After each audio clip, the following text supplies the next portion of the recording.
Corriger 2 fois plus vite grâce à l'arbre de décision, j'ai reçu une question très simple. Avez-vous un exemple de grille? Et je comprends parfaitement cette demande. Quand on corrige beaucoup, on cherche quelque chose de clair, de stable, qui fasse vraiment gagner du temps. Mais je vais être très honnête avec vous. Si je vous montre une grille tout de suite, vous n'irez pas plus vite. Dans cette vidéo, je vais vous expliquer pourquoi la grille n'est pas le point de départ, ce qui fait vraiment gagner du temps quand on corrige et comment une grille efficace naît toujours d'une décision pédagogique claire. Avant de vous montrer quoi que ce soit de concret, j'ai besoin de poser une chose très importante. Quand on cherche une grille, ce n'est pas parce qu'on aime les tableaux, non. C'est parce qu'on cherche à prendre des décisions plus vite, sans avoir l'impression de se tromper. Et c'est exactement là que se situe le vrai problème. On confond souvent la grille et la décision pédagogique. Alors on va commencer par ça. Comprendre ce qui fait vraiment gagner du temps quand on corrige. Quand on me demande un exemple de grille, je comprends très bien l'intention derrière cette question en fait. En réalité, quand on cherche une grille, on ne cherche pas un document. On cherche à se sentir en sécurité quand on corrige. Le problème, c'est que la grille est souvent présentée comme une solution magique. Avec cette grille, tu iras plus vite. Et c'est là que se trouve le piège. Une grille, surtout quand elle est très détaillée, ne fait pas gagner du temps. Elle peut même en faire perdre. Pourquoi? Parce qu'elle multiplie les micro-décisions. Est-ce que ce point est là ou pas?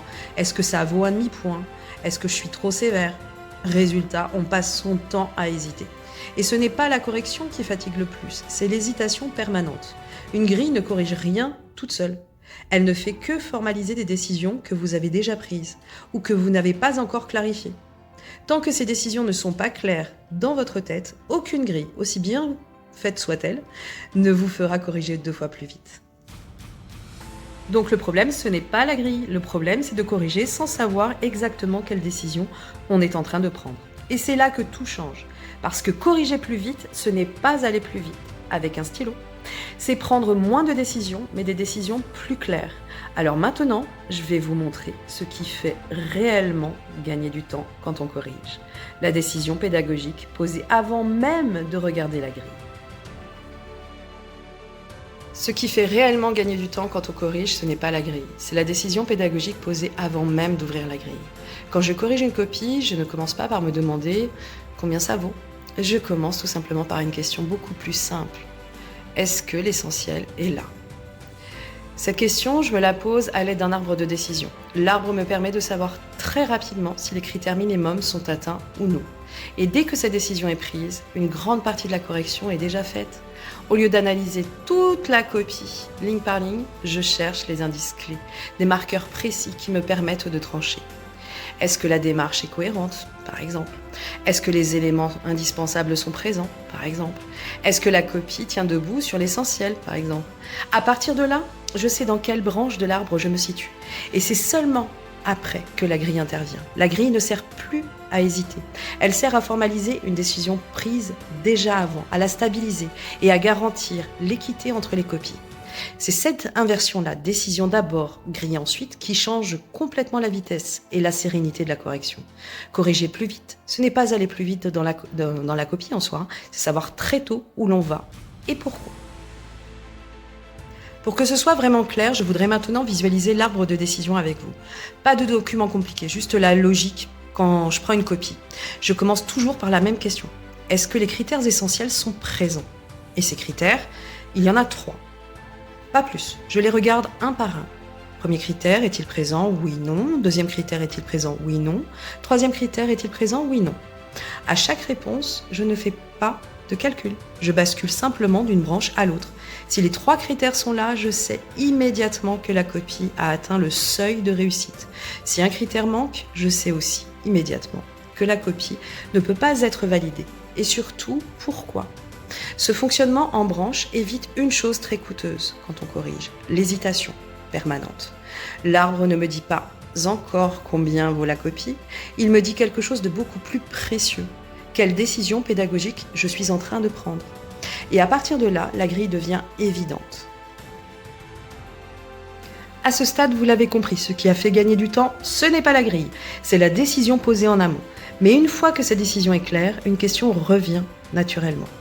Alors à quoi ressemble une grille quand elle est construite de cette façon? Et c'est une très bonne question. parce qu'une grille efficace n'est pas une accumulation de cases en fait, mais la traduction simple d'un raisonnement déjà posé en amont. Alors maintenant, je vais vous montrer à quoi ressemble la structure d'une grille, quand elle découle directement d'un arbre de décision. Maintenant que la décision pédagogique est claire, je peux vous montrer à quoi ressemble une grille construite dans ce sens-là. Et je précise tout de suite une chose importante. Ce que je vais vous montrer n'est pas une grille à recopier. C'est une structure de grille, valable quelle que soit la discipline parce qu'elle découle directement de l'arbre de décision. Dans cette structure, il n'y a que 3 critères minimum, pas 10, pas 15, 3 critères essentiels, ceux qui permettent de répondre à la question « Est-ce que la copie tient debout sur l'essentiel ?» Ces critères correspondent aux branches principales de l'arbre. Tant que ces critères ne sont pas atteints, la copie ne peut pas être considérée comme réussie. Ensuite, cette grille est organisée en paliers. Un premier palier qui correspond au seuil de validation, un deuxième palier pour une maîtrise plus solide, plus autonome, et éventuellement un troisième palier pour une maîtrise experte. Vous les connaissez souvent sous les notes 12, 16, 20. Mais ce qui compte ici, ce ne sont pas ces chiffres, ce sont les niveaux de maîtrise. Et surtout, cette grille ne sert pas à recompter les points ligne par ligne, elle sert à vérifier la décision prise avec l'arbre et qu'elle est cohérente et équitable pour toutes les copies. Autrement dit, quand la grille arrive, l'essentiel est déjà décidé. La correction est fluide, stable et beaucoup moins fatigante. Et c'est pour ça qu'une grille construite de cette manière fait gagner du temps. Non pas parce qu'elle est magique, non, pas du tout, mais parce qu'elle formalise un raisonnement clair. Vous le voyez maintenant, une grille efficace n'est ni compliquée ni magique. Elle est simplement la traduction visible d'un raisonnement clair. Et quand on corrige dans ce sens-là, quelque chose change profondément. On ne cherche plus à tout vérifier. On ne doute plus à chaque ligne.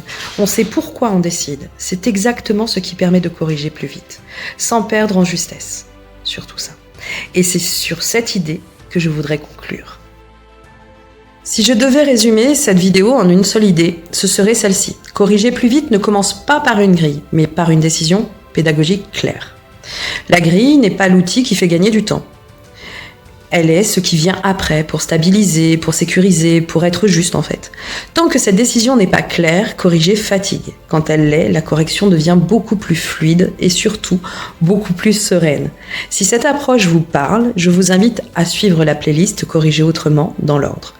J'y montre comment construire l'arbre de décision, comment structurer le modèle complet et comment l'utiliser concrètement pour corriger sans s'épuiser. Et si vous avez encore cette question en tête, est-ce que ça peut marcher dans ma discipline ? Dites-le moi en commentaire, indiquez-moi ce que vous enseignez et je pourrai vous montrer comment adapter cette logique à votre matière. Ici, on ne cherche pas des grilles parfaites, on cherche des cadres clairs pour corriger mieux et surtout durer dans le métier.